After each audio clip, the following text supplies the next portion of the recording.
on a trouvé que c'était primordial de garder un lien avec la France et d'avoir une antenne sur place, directement à Paris, pour travailler sur plusieurs champs. Le premier champ, c'est sur la mission d'accompagnement. L'idée, c'est de, je vais rejoindre ce que Néné a dit, l'idée, c'est vraiment de travailler en amont avec les jeunes entrepreneurs ou les jeunes qui cherchent tout simplement à apporter leur contribution dans un métier au Mali et de les accompagner sur l'avant, c'est-à-dire travailler avec eux, leur idée, la viabilité de leur projet, le financement, de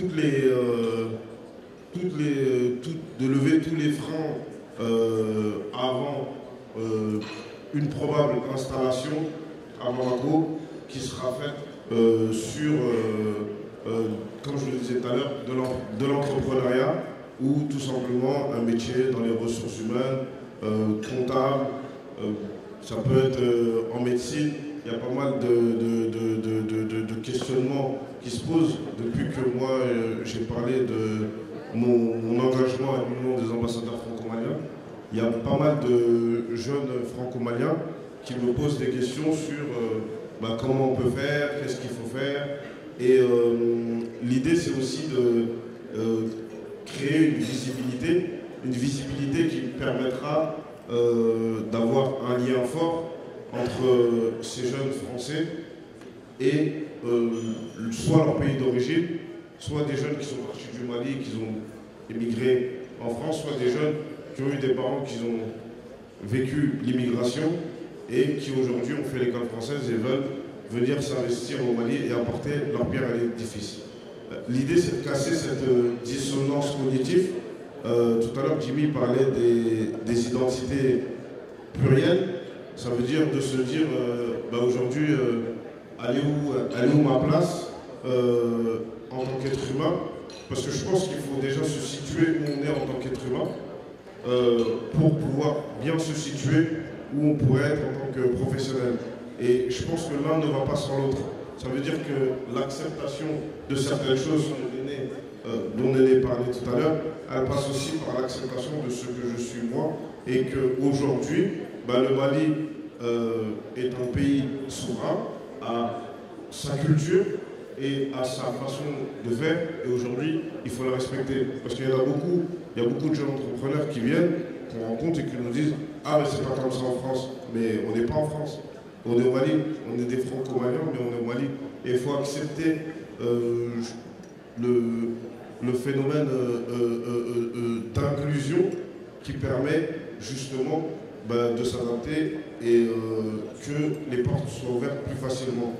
Après, il y a un autre point qui est, là, je pense que plusieurs membres aujourd'hui de l'Union des ambassadeurs franco-maliens ont fait des erreurs, ont eu des échecs, et je pense que c'est important de faire comprendre à ces personnes-là que les échecs ne sont pas une fin en soi, que les échecs c'est dur, moi j'en ai eu, c'est compliqué, mais c'est se lever et apprendre de ses erreurs. Nelson Mandela disait jamais soit je gagne, soit j'apprends. Et je trouve que cette phrase elle est importante à inculquer aujourd'hui aux personnes qui arrivent. Et l'idée c'est également de bénéficier d'un réseau de professionnels diversifiés. Par exemple, là on est tous dans là les 5, on est tous dans des milieux différents. Elle travaille à la Banque mondiale, Néné a plusieurs casquettes. Jimmy également, Mélanie également. Moi, je suis aujourd'hui entrepreneur au Mali. J'aimerais m'investir dans d'autres choses. Et le fait d'avoir cette pluralité est une force aujourd'hui dans ce groupe-là, chez les ambassadeurs franco-maliens. L'idée, voilà, c'est de travailler également sur un projet avec du tutorat ou du mentoring pour pouvoir accompagner et avoir une écoute, parce que c'est important quand on veut s'investir dans un projet de pouvoir être écouté, de pouvoir être aiguillé. Après, il faut savoir, le plus difficile aujourd'hui, c'est que quand on est tuteur ou mentor, il faut savoir, il faut laisser la place à ces forces de pouvoir se développer par elles-mêmes. L'idée, c'est vraiment de ne pas donner à manger à ces jeunes-là, mais bien de leur apprendre à pêcher.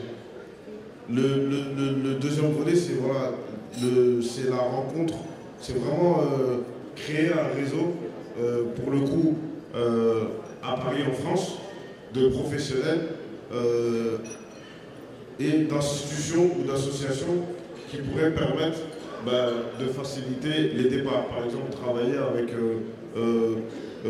la BPI, la FD, travailler avec l'ambassade pour ne serait-ce que de pouvoir savoir. Il y en a beaucoup qui se disent maliens dans les franco-maliens qui veulent s'installer au Mali, mais ils n'ont pas de carte d'identité malienne, ils n'ont pas de passeport malien.